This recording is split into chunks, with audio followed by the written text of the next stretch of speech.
to the club. Okay. Alrighty. So I'm going to pop over. Bear with me a minute. And here's the introduction for Ariel. So this month, Ariel Naftali, Executive Coach for Purpose-Driven Leaders, will present Cultivate Greater Work Alignment through Value-Driven Behavior. In this workshop, Ariel's going to help us all create value-driven goals so that we have a work life, cultivate our work life that feels authentically aligned and fulfilling for the remainder of 2022. As an aside, Ariel and I thought, why are we always talking about purpose at the beginning of the year? Maybe the mid-year should be a good checkup for us.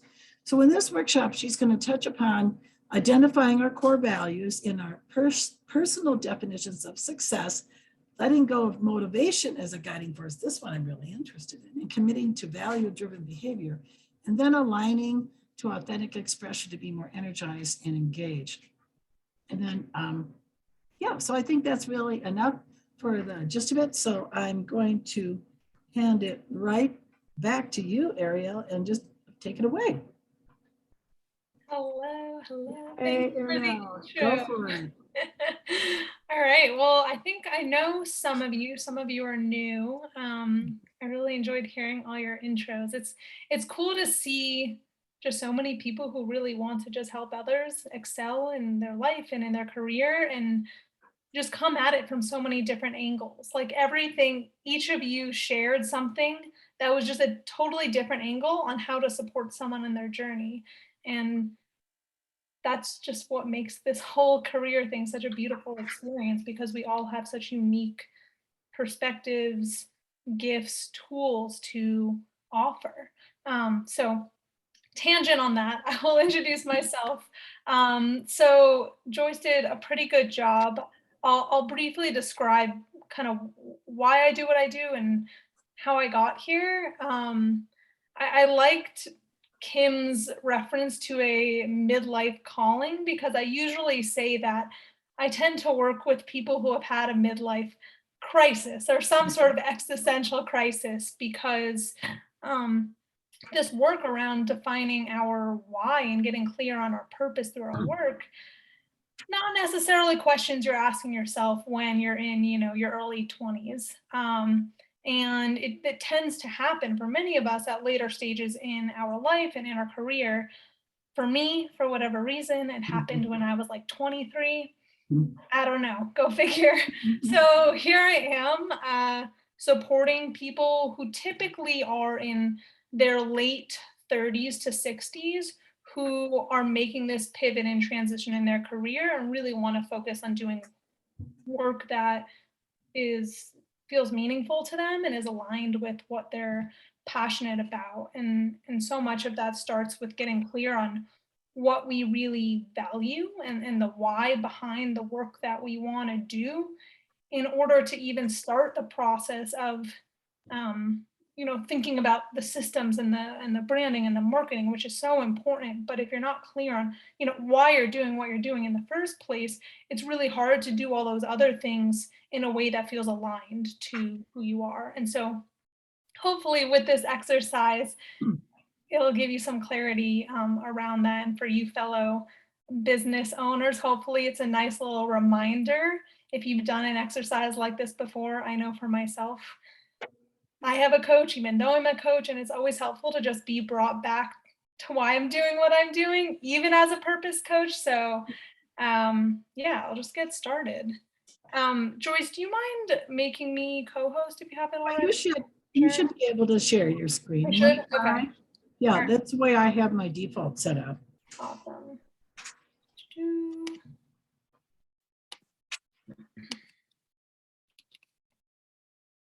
There we go. So jumping right in, not really an intro slide, but I want to try to get everything in as quickly as we can. So I want to start with this discussion on the idea of motivation, because especially as business owners or those who are looking to start a business, there's so much pressure to feel motivated, to be motivated all the time, to do what you want to do.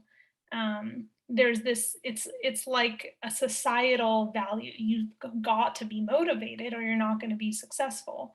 And I think it can be really misleading because the thing about motivation is that it's not a character trait. It's a feeling. Like you feel motivated or you don't feel motivated, just like anger, sadness, happiness. It's fleeting. And therefore, when we rely on the feeling of motivation to be driven to accomplish what we want to accomplish, it's going to be a roller coaster of an emotional experience. Um, and my hope is that in shifting to focus more on committing to our values, that there can be more consistency and less of this up and down guilt shame spiral of I need to feel motivated, but I'm not motivated to do what I want to do. So when I speak about committing to our values rather than relying on a sense of motivation, I have written here an exercise example because I think the easiest example I like to share is for many of us who like to exercise or be active in some way, um, what is the value that's driving that desire? Often it's a value of health, of wellness, of fitness, um, of happiness because you feel better after you exercise. Um, but I know I'm not the only one here who has set a goal to wake up in the morning, go exercise, and the time rolls around and I do not want to do it. I'm tired, even if I got a full night's sleep. I just don't feel like doing it. And so this is the moment. That's the deciding moment right there. Am I going to listen to the part of my brain that's telling me I'm not motivated and I don't want to do it? Or am I going to reground into the value and my commitment to working towards greater health, happiness, wellness? And I really have to have that mental conversation with myself in order to make the decision that's in line with what's really meaningful to me. And so, awareness of our values, literally naming the words, helps us make decisions that are more informed, more aligned with where we really want to take our life and our career without being so distracted by feelings of motivation or other feelings that come up that aren't necessarily helpful. It helps us manage conflict. So, awareness of our values and the values of the people around us helps us look at the world not from this black and white, good, bad, right, wrong perspective, but just different. Like, I value focusing first on purpose in building a business. And someone else might value focusing first on getting your systems in place for building your business. And it's just different perspectives, not right and wrong. But awareness of the different perspectives helps me move through life with more ease rather than judging, blaming, shaming, etc. And finally, knowing our values helps us stay grounded through our decisions, especially as a business owner and trying to figure out how you want to go about things. I listed integrity here as an example because I think, especially in the beginning stages of business, there can be a lot of temptation to cut corners, to exaggerate, to give an excuse why you can or can't do something. And, like we feel so time starved that there's this temptation to cut corners however we can just to start feeling like we're successful, like we're moving forward. And for me, integrity is such a deep value of mine, but if I'm not really connected to it, I'm not necessarily going to act in line with it. So I have to keep in mind my value of integrity when I'm responding to an email, showing up totally honestly, transparently as myself, not making excuses when I feel tempted to cut corners, for example. So, being able to rely on that value helps me mitigate any conversations in my head where I'm debating how I should or shouldn't respond to someone or what action I should or shouldn't take. Because I know for me what's in line with my values. And that helps me stay more grounded as a person. So you probably knew we were getting to this, or maybe you didn't, but the main intention here is that I want to take you all through a values activity in choosing values that feel resonant for you. What are your key values? So I know this is a very long list. It's not every value word that exists, but it's pretty comprehensive. So if there's any words that are not on this list that come to mind for you, feel free to write those down. But for right now, I'm going to give you 2 to 3 minutes to go through the list and write down or type or put on your phone, whatever's easiest for you. What are the top words that stick out to you that really feel in line with who you are? There can be a temptation to write down like 80% of the words. Don't do that. Really try to get clear on like what are your top words, and then we'll go through a process of narrowing from there. And as you go through, just some guiding thoughts. One, a value is not what you think you should have, but what you naturally feel inclined towards. So I might think that I should be a more patient person, but I'm not. And maybe that's a value that I will develop later in life, but it's not something that I value day to day so strongly right now, even though it's something maybe I think I should have. So discern between the should and the what really feels resonant for you. And the second guiding question that might help you narrow down is often what we value is what drives our frustration in other people. So for me, I'm so driven by this idea of purpose and meaning. It bothers me so much when people have zero intentionality in their career. It literally like eats away at me because that's my value. So keep those in mind as you go through this list. And then I guess give me a thumbs up in the video or a thumbs up in the chat when you feel like you have a solid list down for yourself. And excuse me, Ariel, would you say 4 or 5, 8 or 10, or roughly what number are we looking for here? I would say for the ease of the first step of the activity, just write down any word that really stands out to you. Okay. And then I'll guide you in narrowing. Narrowing. Okay. There. If it's helpful, like we're gonna ultimately get down to 5 to 3 values. But start off simple.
Great, thanks, Joyce.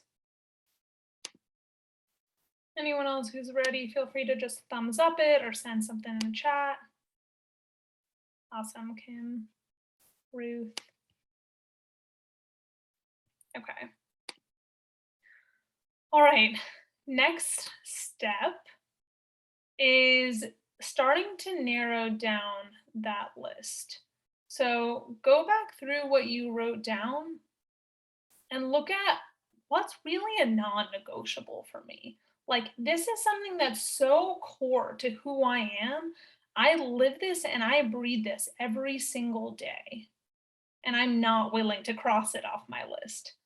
I want you to go through and start to narrow down to your top 5, top 3 if you can.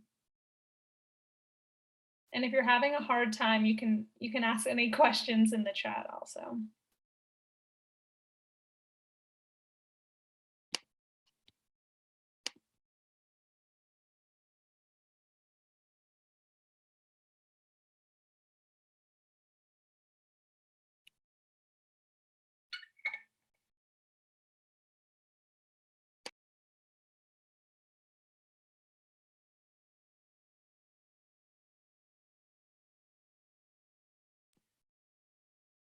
Give another thumbs up when you're done with that list.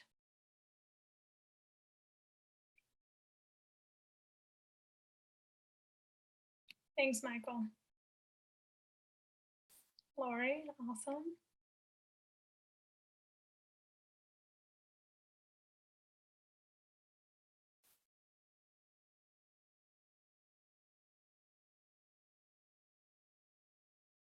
Ruth. Joyce, all right. Mary, Kim, all right. Are we all, Marianne, you got it as well? You're good? Okay, great. So last part of this activity is look at your list of 5 or 3 and write down 1, your personal definition of that word, and 2, what that looks like in action. What are the actions that are associated with living out that value on a day-to-day basis? So, for instance, my example with integrity, my definition might be being honest about my intentions, about who I am. How that might play out in an action step is sharing honestly through email communication, not exaggerating, not misleading. So whatever your words are, what is your personal definition? And this is important because we have different definitions for words. My definition, if my word is connection, my version of connection might look different than someone else's version of connection.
Thumbs ups when you're ready.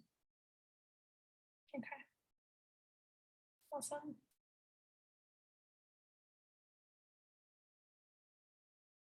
Thanks, Kim. All right. Yay! All right. The most fun part of this activity is that we get to share. So choose one of the words you wrote down that you feel comfortable speaking to and share with the group what the word is, what your definition of it, and what it looks like in action for you. So Joyce, because you are the leader here, take it away first, and then you can popcorn it around. You're still on mute. Do you want us to keep having this slide up with all the words, or? Oh, I can stop that. Yeah, just thought it might be friendlier. Yeah, Okay. yeah, better. Also move us to gallery. Okay, yes. Well, you know, I started to write this as a definition for optimism, and I realized it's a definition for fun. Almost everybody says I'm fun because I am, of course. I approach life with joy and delight. To me, that is fun. And you spend time with me, you might not say the word fun, you might say, oh, you bring such nice energy. So you spend time, you feel uplifted, and it's just like, even if it was kind of boring, like LinkedIn, it's amazingly fun. It's a good time.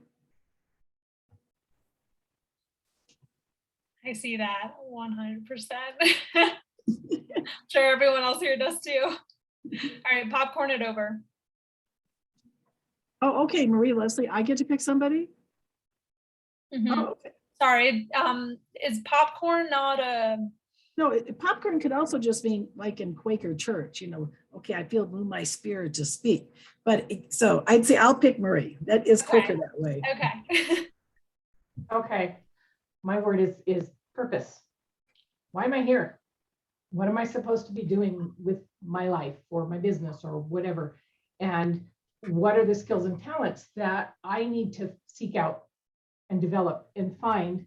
So discovering and doing the things, both personally and professional, that are true to me and true to who I am, that bring me fulfillment and help me know I'm becoming my best self. Thanks, Mary. Marie, is it Mary or Marie? Marie. Okay, thank you. Pop it away.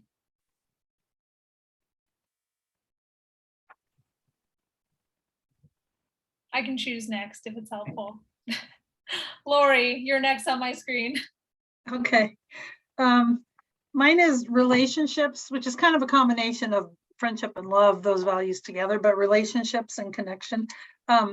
And that mean my definition of relationship is being connected closely with people who understand and support each other. And what it looks like to me is spending time both in your business life and in your personal life with other people who fuel you and create kind of like a sense of harmony. Mm. Very nice. I'll popcorn it. Kim. Thank you. I did safety, and it's interesting because I'm thinking this is probably why I struggle with social media. But I defined it as the creation of an environment or an interaction or attendance with others, where all can feel free to express themselves, their vulnerabilities without judgment, and with acceptance. And an exercise for me is to continue to do kind of grounding exercises so that I stay in my body. I guess there's a mindfulness element. I stay in my body and I'm aware of my sensations, and whether, you know, kind of meditation, grounding, just to stay aware of physiological responses to the environment. So I better know how to process and understand the element of freedom to express or not. Something along those lines. That's really beautiful. And I've heard safety before, but not described in that way. Like I've heard safety more so as a synonym for security. And I really like that sense of like creating safety for others, which you said you're exploring coaching, divorce coaching, which, I mean, that's literally, you're creating a safe space for others, right, to explore. And so that's such a crucial part. Is that my time? No, that's my phone going off because I don't know how to turn all this stuff off and remember what I'm doing. So yeah, no, that's good. Thank you for that feedback. Yeah. We're at 2:10, Ariel. So, we've got about another 5-10 minutes. Yeah. Okay. All right. Awesome. Marianne.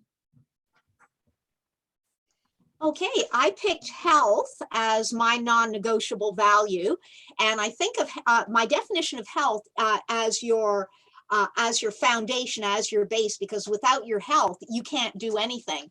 And I think in terms of my health, in terms of how I function, in terms of maintaining my physical health, my emotional health, my financial health, my social health, and my spiritual health rather. Now, an example of that in action, a little bit of background here. If you were to have met me about 10 or so years ago, I was bordering on obesity. I'm 5'4", and I used to cruise in at 170 pounds, and I knew something had to be done. And this ties in with accountability and fitness as well. I retained a personal trainer. I also retained a certified nutrition coach. I've totally overhauled what I eat. And a year later, I dropped over 50 pounds. Now, admittedly, I am a victim of the quarantine 15s, but I've instilled a lot of very healthy habits from about mid-April until about mid-November. I go out for walks easily 3-4 times a day. I'm doing a mile each. In addition to that, I work out 3 times a week. I'm a huge Zumba fan, and I'm also trained in ballroom dancing. And even as a boomer, I still know how to rip up the dance floor. So that's it. Thank you for sharing that. That was wonderful. And as you were sharing the reason for health being your primary value, I'm like, oh, shoot. I think health, yeah, you're right. Like health is, if you don't have your health, what do you do? And then I'm trying to reorganize my brain to think about, well, how can I put health under the purpose umbrella? Well, by feeling purposeful and driven towards meaning, then I'm driven to work on my health. It's funny how we just find all these ways to kind of put, I have my umbrella value words, and then there's 20 value words that I couple into that. It's all angles and perspective and how you look at it. So anyway, I'm going on a tangent. Thank you for sharing that. Ruth, take it away. Thanks, Ariel. I don't think I have a lot to say about this, but my word is connection. And for me, that is just very simple. It's close association with people who I like and enjoy being with. And a few years ago, I used to pick a word every year, kind of like, this is what I want to focus on this year. And a few years ago, I think before the pandemic, I chose connection. And it's never gone away. It's still there. It's still my word. That's what I really crave in my life. And I feel really blessed to have continued to have connection in spite of everything that's gone on in the world. So yeah, connection is the one. That was an easy exercise. Yeah. Connection is mine too, and I think it's it's evolved. I think I now define it as love, but I'm still working on it. The cool thing about your values is that they evolve over time, and some words resonate with you at different points in your life. Yeah, thank you for sharing that, Ruth. And finally, Michael. I looked at a lot of the words, and I think impact seems like a lot of the words fell under, because whether it's the pandemic going on or just walking by someone and saying hi to them and brings a smile to their face, or helping somebody in business where you can network with each other, it's how the world works. And whether someone did something that made me smile, which helped me out, or you open the door for somebody and they just look up at you and they go, wow, thank you, someone opened the door for me. And it's like, well, yeah, why wouldn't I? And it's little things like that that just make an impact on someone's life, hopefully in a good way in most cases. Yeah, I like that you broke it down into the small steps, like the little moments in life that are actually like the important moments that we kind of Yeah, not disregard. like I'm buying you a house, it's I'm opening the door for you because Right. going through the same doors you are. Right. Like impact is not just about building a legacy business, but about the small acts every day of having an impact, kindness towards others. Yeah, thank you for sharing. I think that is everyone. And what I usually like to offer at the end of any workshop, really, where you're showing up and attending, but especially for values work, is a free session to see how you might integrate this or reintegrate this into your career, into your work, into a business that you're building, if you really want to take that angle of your why and what's meaningful to you in driving how you make decisions in your life and in your work. So if that feels supportive, if that's calling to you right now, I'll share a link here to book that. And otherwise, I'll open up if there's any questions. And Joyce, feel free to move forward with the meeting when it's Right, well, we're still well within our time, so yeah, if people have any more observations or thoughts, I kept thinking about, for me, just real quickly, I'm talking, which I'll talk about it next, strengths, the Clifton strengths, the Strengths Finder, and thinking how much are they values or how much are they strengths? So anyway, I'm noodling on that. Maybe I'll talk more about that next month. But yeah, go ahead, Lori, what were you going to say? I was just going to say, thank you for doing that, because I appreciate this exercise. And I know this is kind of under the realm of, comparing it to motivation, and then, how you can actually get things done and get places. But I think the value stuff, goes across every angle of life, right? Because I do branding work with companies, and it's like, I created this thing called the branding pie, and there's 5 parts to it, because it's like your logos, it's more than your logo, right? Your brand, but it's like core values. I have core values as a part of a business's brand, which some people think is kind of weird, but it's just exactly the same as what you were just explaining, Ariel. It's like a barometer, so that it helps you make decisions in your life, right? And it's the same thing like with your business. If you have your core values central to your brand, you're only going to attract those people that share your values. Yeah, and it's interesting because I think there's this wave now. I don't know when it really began that organizations are so diligent about like putting their values on their website and making it seem, and some are very aligned, some are kind of just hopping on the bandwagon to make it seem like they're aligned. But it's like, this is part of what helps an organization actually think about what angle they want to take and how they make decisions and how they partner with others. And yet all of us are wandering around as individuals without necessarily an idea of what our values are or something to reground back into. And it's so supportive. And it's like, I feel like your brand it's just another way of, saying who you are genuinely. Exactly. And how you show up in the world. So I'm with you.